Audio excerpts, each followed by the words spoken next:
perché chiaramente uno ha quel minimo, credo, di modo di comprendere che non può diventare un supercampione, per cui si ferma prima.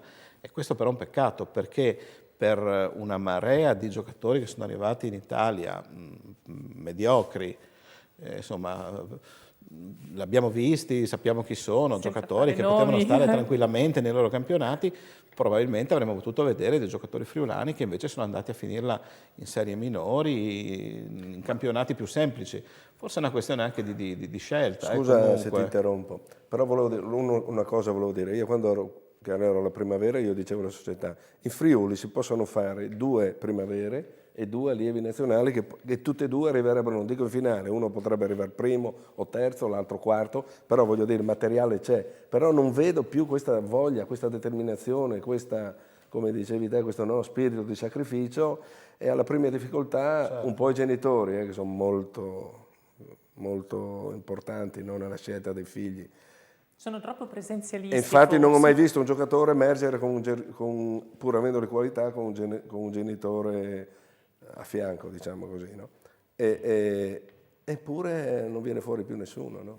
Questa è la verità. Sì, tra l'altro questo è un argomento che comunque dovremmo ritirare fuori, perché se Blatter vince nella sua linea, prima o poi bisognerà rendersi conto che gli 10-11 giocatori stranieri in squadra non si possono più tenere, anche se sappiamo che insomma... Per squadre come Udinese e Inter inizierebbe a diventare un problema Sì, non da poco. beh, per l'Inter direi un po' di più. L'Udinese credo che stia già lavorando da tempo in quest'ottica. Il fatto stesso che abbia un attacco al 90% italiano, credo che in Italia siamo pochi ad avere un attacco italiano di questa qualità.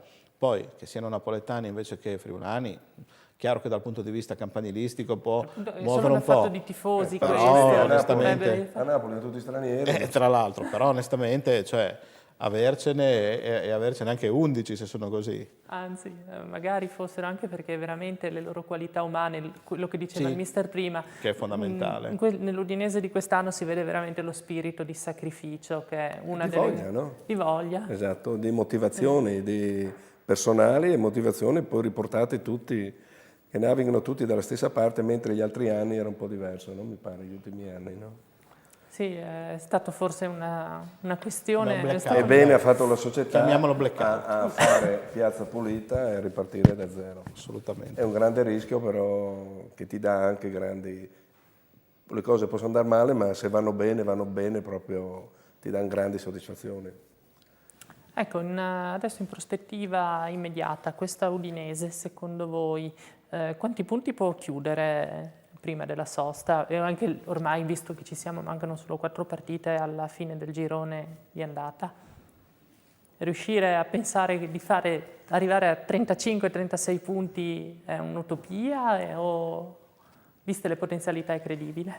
Ma quello che ho visto io è andata la squadra, poi l'allenatore è stato bravo perché dopo il 5-0, no, col Napoli ha cambiato portiere, il portiere si era già visto che, no, che aveva qualche problema, insomma, poi ha cambiato anche modulo, vuol dire che l'allenatore è presente, sveglio.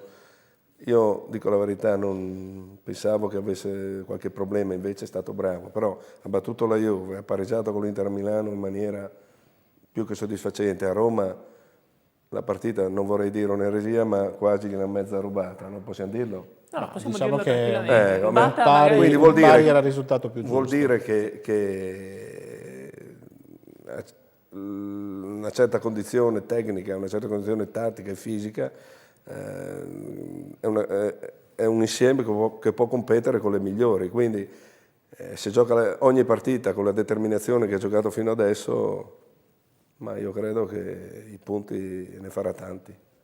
Dopo, sai, ogni partita ha la sua storia. Beh, certo, anche perché poi sono tante Però le guardando variabili. così da fuori do l'impressione, io credo che se manterrà questa condizione anche fisica e mentale, credo che dei punti ne farà tanti da qui alla fine del girone d'andata. Sì, no, io non faccio mai tabelline perché tanto ho dei problemi un po' con i numeri, insomma mi fanno sempre venire l'orticaria, no? Poi sono scaramantico a livelli impossibili, però a parte le battute, da qui alla fine dell'anno solare credo che insomma gli appuntamenti siano tutto sommato abbordabili. Gennaio comincia a diventare un mese in cui capiremo se questa Udinese vuole diventare grande o grande, perché abbiamo in sequenza delle partite non da poco, Inter, Milan, Juve, Napoli, insomma, tra l'altro una buona parte di queste partite anche casalinghe, e quindi insomma direi che tra gennaio e febbraio possiamo capire se questa è una squadra fatta per sorprendere noi o per sorprendere tutti quanti, perché per adesso gli unici a essere sorpresi siamo noi. Si nota questa tranquillità, no, in giro, insomma ogni tanto dicono squadra simpatia, squadra rivelazione, però quello squadra rivelazione che è buttato lì come per dire speriamo che perda la prossima settimana, così ne tiriamo fuori un'altra. Io sono anche sempre... quando si dice no, la squadra sorpresa, dà Sì, anche un po' che poi- fastidio, perché Sì, poi fa poco sorpresa una squadra che in 10 anni è andata in Esatto, Coppa 7 volte. 7 volte. No, sai, è una sorpresa, però nel calcio c'è una cosa che nessuno può negare, sono i numeri, le Sì. vittorie, le sconfitte, i gol fatti, i gol subiti, e qui Qui parlano chiaro. parlano chiaro i numeri, per Sono questo voglio sempre dire. d'accordo con Marino quando in intervista gli hanno detto ma questo Inler quando si accorgeranno di lui? E lui ha detto speriamo mai. Cioè, per cui anche lì direi che insomma per adesso siamo noi a essere così. Poi tra gennaio e febbraio capiremo Poi veramente bisogna vedere qual se è la società l'obiettivo. magari si farà ingolosire di cedere qualcuno. Ma io non credo che gennaio possa essere... Voi credete che si priverà? No, non lo so, non credo, sai. No, così Non è come una volta che la società aveva, quando c'ero io, che aveva bisogno quindi dell'anno, i Balbo, No, ma adesso aveva necessità di cedere i pezzi magari migliori. c'è un europeo a giugno, giocatori che adesso valgono 15 con un europeo possono valere Se fanno bene, anche no? 18 e anche 20, insomma. Quindi... E poi comunque il progetto che dice di voler portare progetto a avanti lungo è a lungo termine. termine, per cui è chiaro che magari un giocatore andrà via perché è sempre stato nell'ottica, anche perché il bilancio Certo, va sempre fatto- mantenuto in una certa maniera, però dopo si sa anche che va a rinforzare con Attenzione con che il bilancio altri, quest'anno poi diventa diverso perché con i nuovi soldi che arrivano dalle TV a pagamento, insomma, può diventare interessante. questa è una chiave di veduta Eh, che sì, sarà sì, sicuramente importantissima. Per cui mentre prima comunque tu ragionavi sempre da provinciale, tra virgolette, perché avevi questo tipo di rientro, forse adesso può diventare insomma, un incentivo in più a cercare di mantenere un'ossatura per qualche anno in più. Poi chiaro abbiamo visto insomma, anche com'era andata quell'avventura Champions un po' così raffazzonata per motivi che non andiamo a indagare. Però, Va rimediata. diciamo che c'è stata l'implosione, no? per usare un termine un po' di moda.